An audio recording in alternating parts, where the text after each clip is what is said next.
Win some Proline tires, win some Proline tires. Or you can win, get this puppy out of here, a winch. And it even comes with its little worn sticker. How cool is that, eh?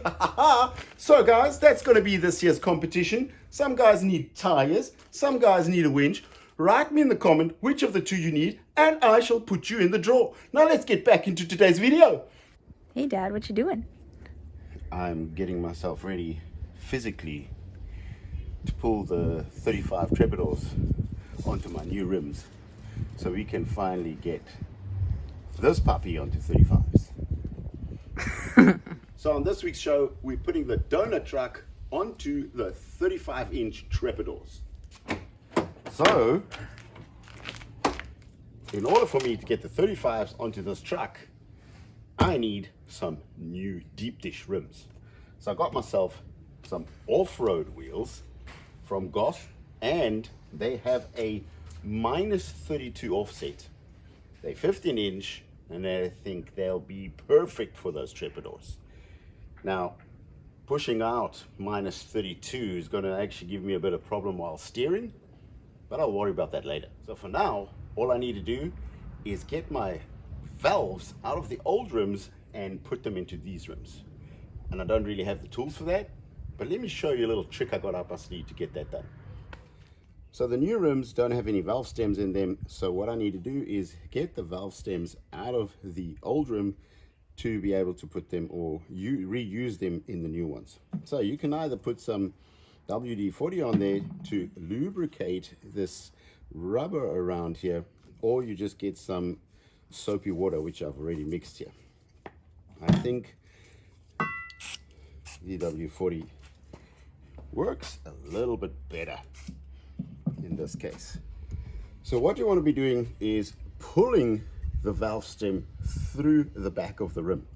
So what you do is you grab the back of the rim, get your finger in underneath that, put a little bit of pressure on it, and then with a flat screwdriver start prying this inner lip through the hole.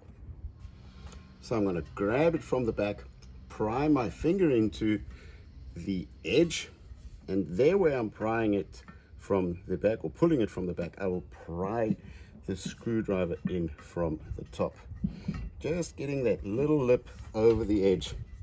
And every time I'm prying, I'm pulling exactly in that same area from the back of the valve stem.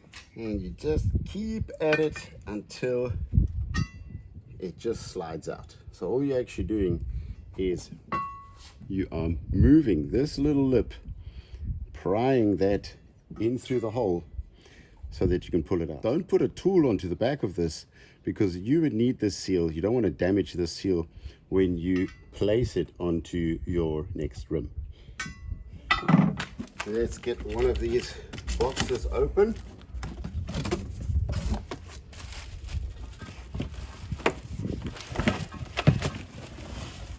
And place the new rim onto the table. Now you're doing the same thing, just the opposite way around. I don't have that little lever tool. Normally what you do, you place the valve in here, you screw on a little lever tool that you literally can hook onto here, and then you just pull it up and that'll just pull the valve through the hole. I don't have that. So what I do, first of all, I lube everything front and back, and I lube all the rubber so that it is nice and slippery. I have a little nut that fits onto this. I place it on there and I pull it through. That's it. That is literally all it is. Let me give this a clean.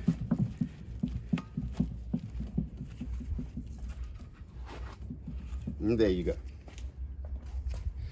The seal from the back. So it seals nicely from the back because we didn't damage it with any tools. And now we move on to the next one. So first step, lube your your rim. Lube your tire, then place your tire on the floor and make sure you know which rotation direction you have, so that you know this wheel is going to go on the right side or on the left side of the truck. So what I'm going to do is I'm going to place my outer side, no, my inner side, my outer side on the floor.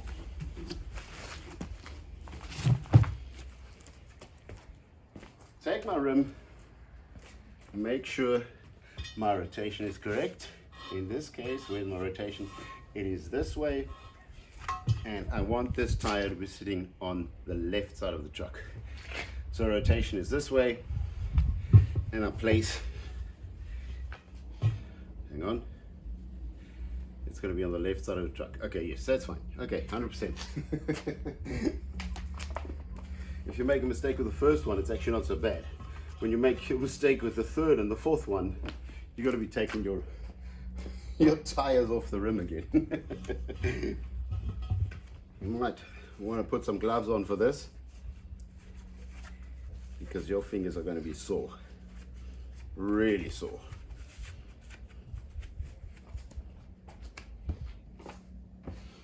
A little bit more lubrication on everything here. Perfect. Now I'm going to push the rim in as far as I can, and then pry it through. Whoop. Make sure you don't put your hand here, so when this does rebound, that your thumb's not in the way. And it's going to break your thumb as you rebound the crowbar. Yep. Here we go. Easy does it.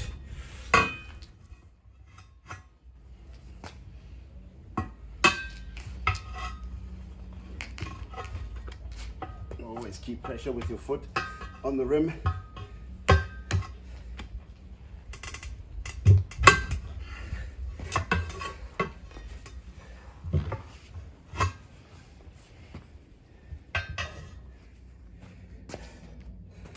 This should be it.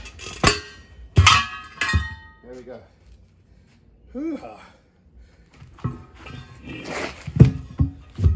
I'm going to pop this bead over.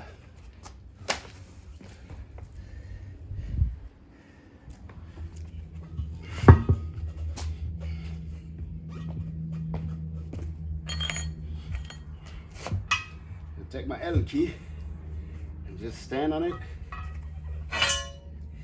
So what I do with that is I actually jam this side in so that it cannot move out while I'm prying on the other side.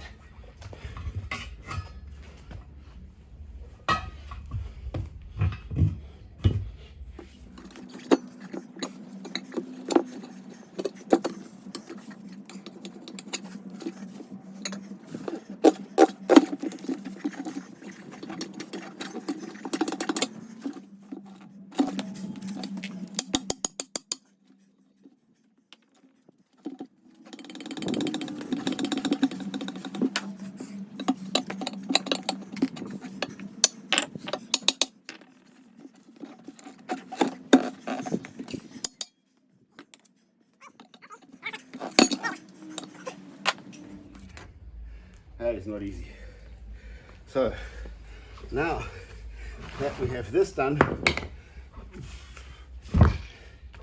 I'm going to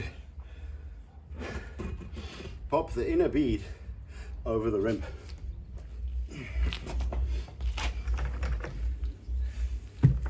So place it on paint bucket.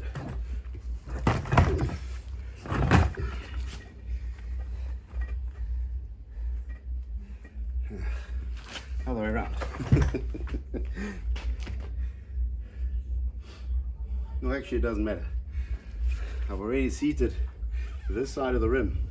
I'm going to pop it over the paint bucket, seat the rest, turn it around, put some air in it.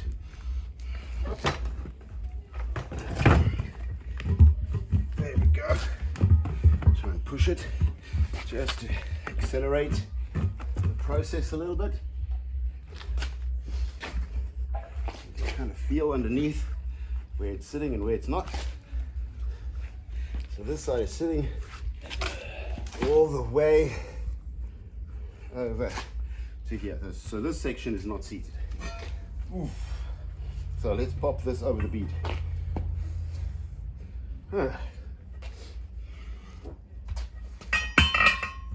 think we have about 33 degrees right now. There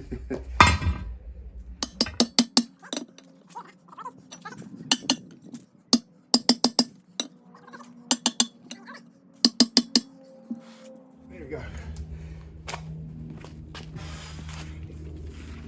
Okay, so I'm going to lube this one more time,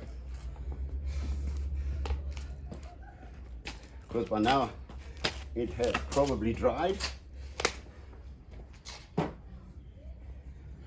Now I'm going to connect my compressor, turn this around so that the weight of the tire is pushing onto this lip, and with the pressure of the air it's going to pop over.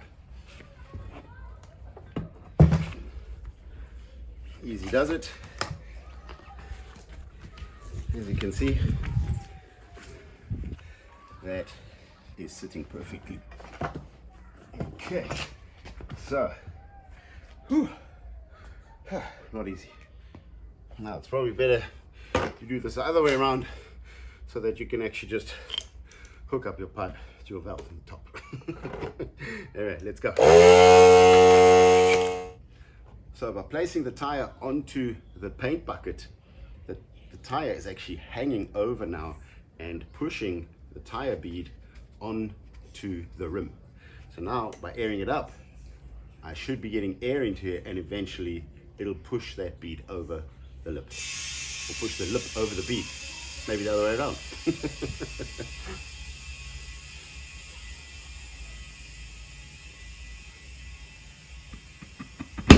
There we go. Beautiful. And there we go. One perfectly seated tire.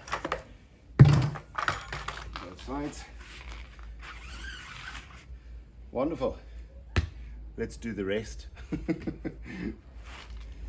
So this is basically what I go through and what I look like just doing one. So I'm going to get onto the other three, and hopefully I'm not going to die. This is the second tire. This time I'm going to do it the other way around so that I don't get my valve on the bottom. So I'm first going to put the paint bucket underneath, and I'm going to seat this side first so that I can turn it around and I can actually see my valve.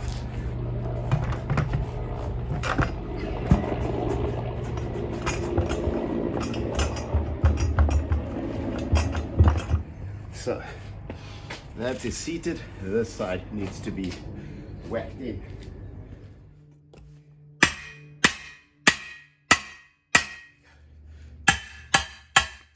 Yep. That felt a bit better.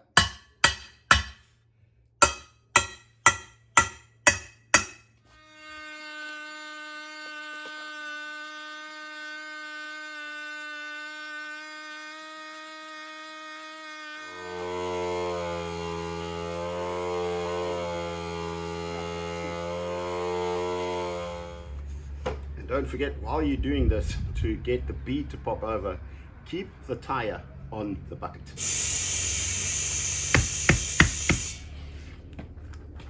Let's get this a little bit seated a bit better. There we go.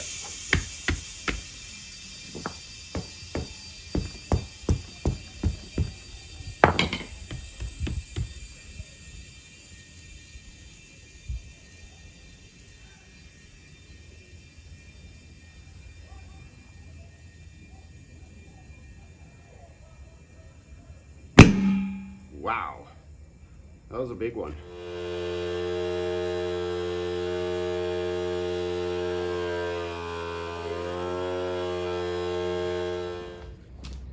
Okay, third one. I think my Total Works t-shirt is never going to be the same after this. Okay. Back pain. Let's rock and roll.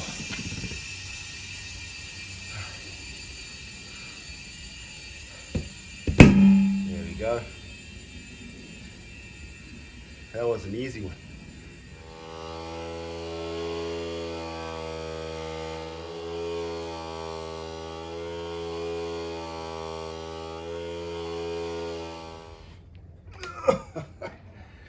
And finally, the last tire.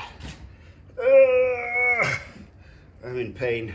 I'm going to take some painkillers and call it a day. It's coming. Boom! I love that sound. Okay, guys. The light is fading. And I guess it's tomorrow. And it's the next day, and we've got 4 trapdoors on rims. And in case you're wondering what this lighting is all about, basically Tenerife is on fire. Looking at our driveway, this is what it looks like in the mornings, where we just have ash flying over onto our side. I mean, this is not even light, this is actually quite a heavy piece of bark. So you can kind of imagine the heat that is actually in the mountains. Let me just run over here quickly, pan over to the left, so you can actually see what the sky looks like, because this is the biggest fire that Tenerife has ever seen. I mean, look at that horizon. That is hectic. Panning into the sun. We've got about, I mean, they tell us there's about 25 planes in the air. I've counted 4. I've counted about 5 helicopters. If you listen closely, besides the chickens, you can actually hear the engines of those super scoopers, I call them, that scoop up the water from Las Teresitas and then try and extinguish the fire. Just listen a bit. I hope you can hear this on the camera. So, take my hat off to the people who are fighting this. We've got between 200 and 250 people on the ground fighting these fires. We've got the pilots literally non-stop flying from the morning into the night. As soon as it gets dark, they obviously have to stop and then repeat everything from the next morning. I can't even see the plane. You can just hear it. Crazy stuff. So, I hope in the next couple of days this will be under control, because at the moment it's not under control. Okay, so let's get our famous Land Rover and put some tires on it.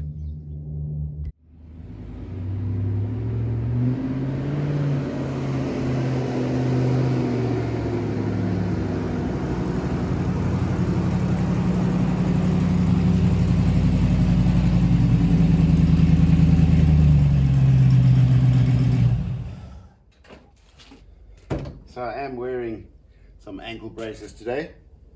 My back's in pain, my wrist is in pain, my elbow's in pain. So basically, just let a tire guy, like a tire shop, do it for you. So this must have been like the hardest CrossFit workout I've ever done. And yeah, here goes this joke. How do you know if somebody does CrossFit? Because they'll tell you. So here we go. I'm telling you now, I'm a silverback. Age is just a number, but every second counts. So this is nothing like CrossFit. Putting these tires on here is absolutely brutal. 6 hours of constant work, constant just putting in maximum effort. and you're in maximum pain the entire night. So just pay $50 and let someone do it for you. Let's put some tires on this puppy.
Now that is looking sick.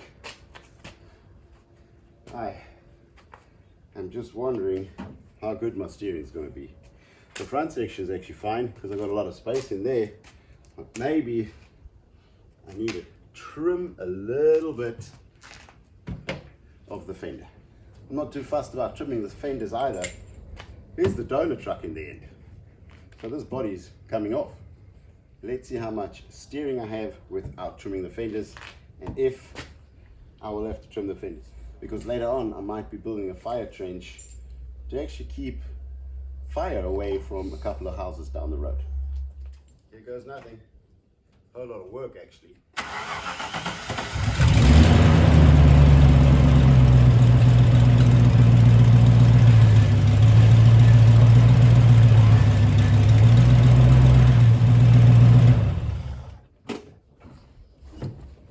So that's not moving anywhere.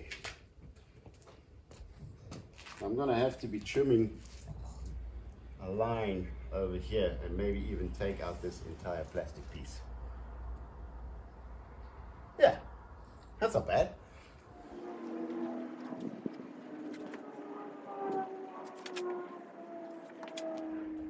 Going to give it a little bit of a, what do you call it? K5 blazer cutout. It's one of my favorite trucks, K5 Blazer. So this would be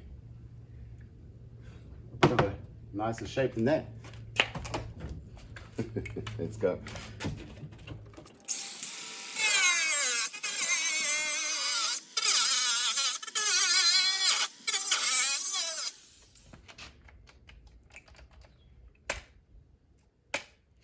See, that's the thing with these battery-driven grinders.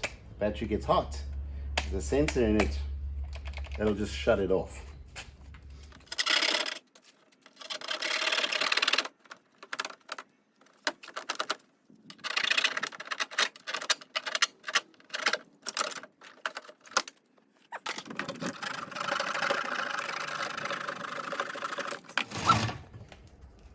Does look a bit better. Just for the inner fender, that's still sort of in the way, but at least I have 4 fingers. Let's start her up and see how much right turn I get out. That was before.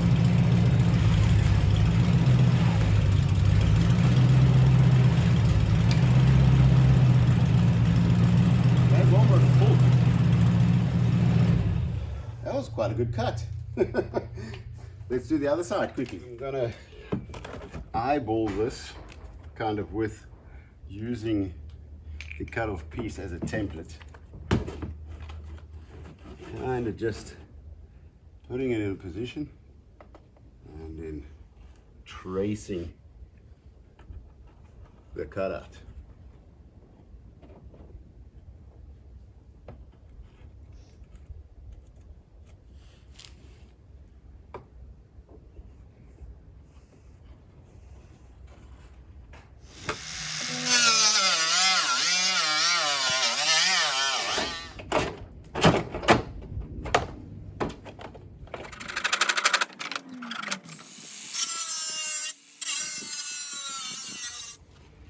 So now I'm just going to be grabbing the lip and actually bending it in so that this, if the tire should touch, it doesn't slice my tire and I get a puncture.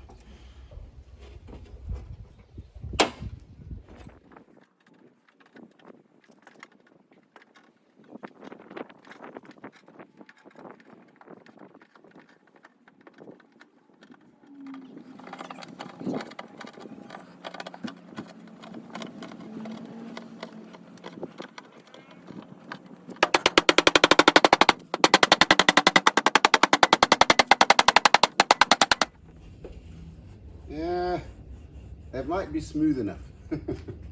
Okay,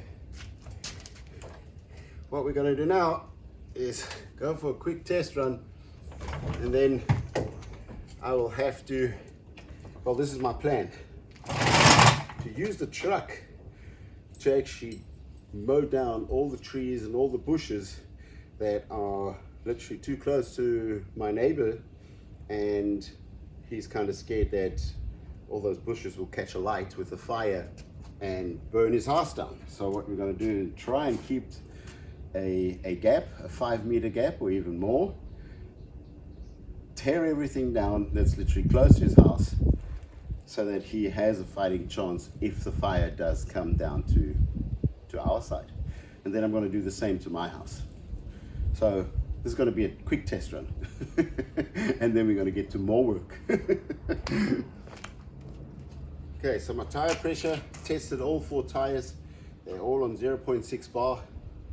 So let's go on the trail, see if my articulation is okay, if I'm not touching, not rubbing, how my steering is, and then we're going to get to work.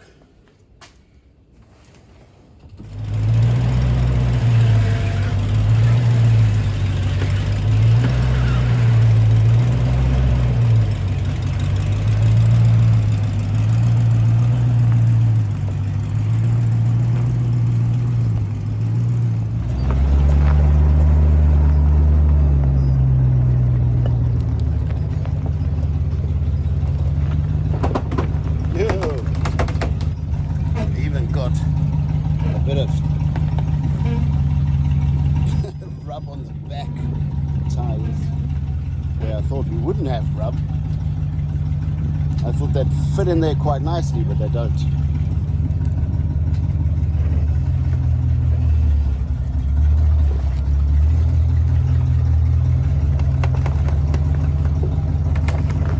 Back tires again.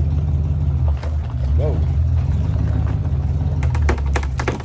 The back tires are giving me more strain than the front ones. Okay.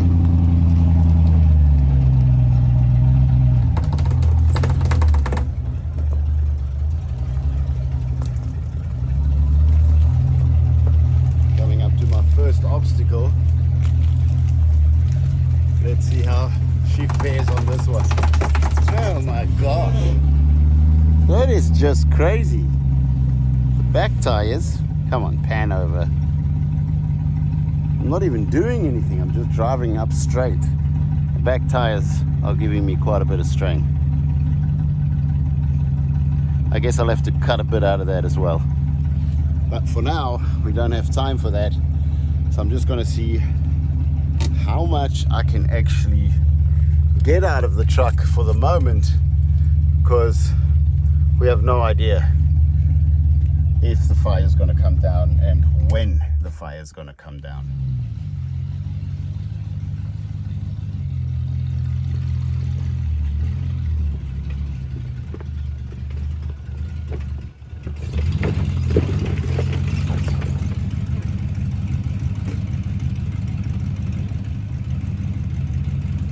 Okay, let's see where I am. I'm facing quite good on the left. My back tire is touching that rock. Maybe I'll be able to drive over it, or maybe it'll just push the truck around to the side. But I think in the end I do still have to cut that back fender off. Well, let's carry on.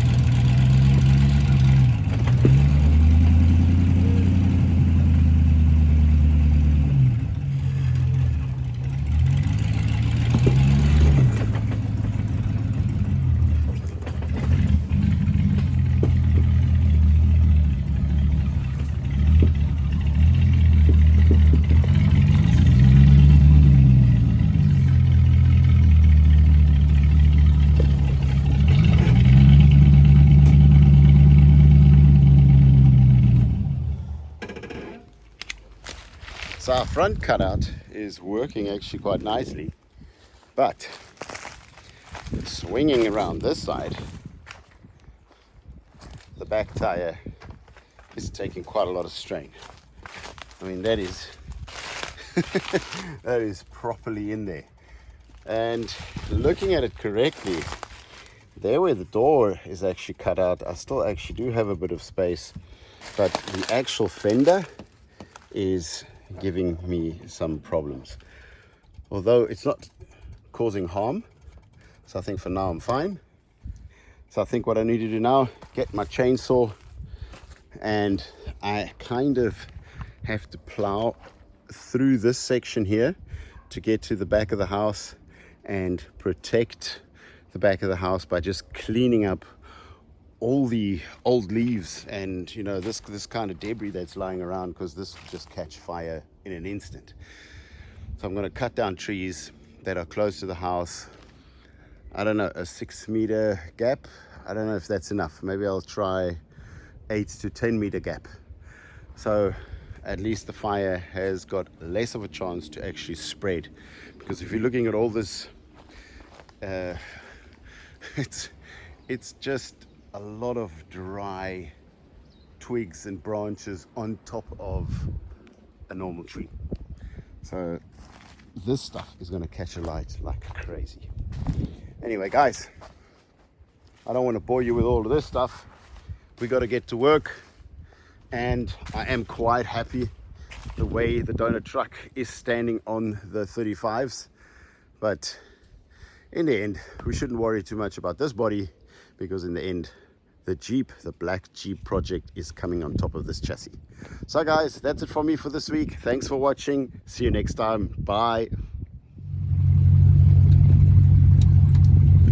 Well, on my way out, I came a little bit too close to the edge here, but let's see if I can slowly crawl my way out of this.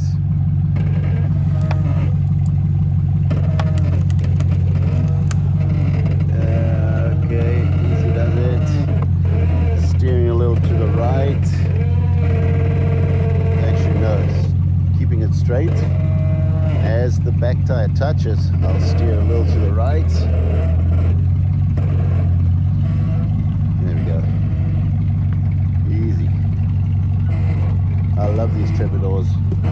I seriously do.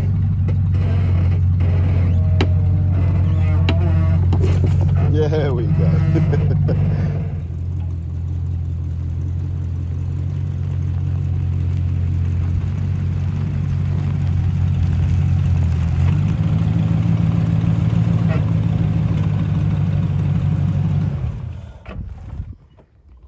So after going into that area to build that fire trench, we got a little bit stuck, got some damage.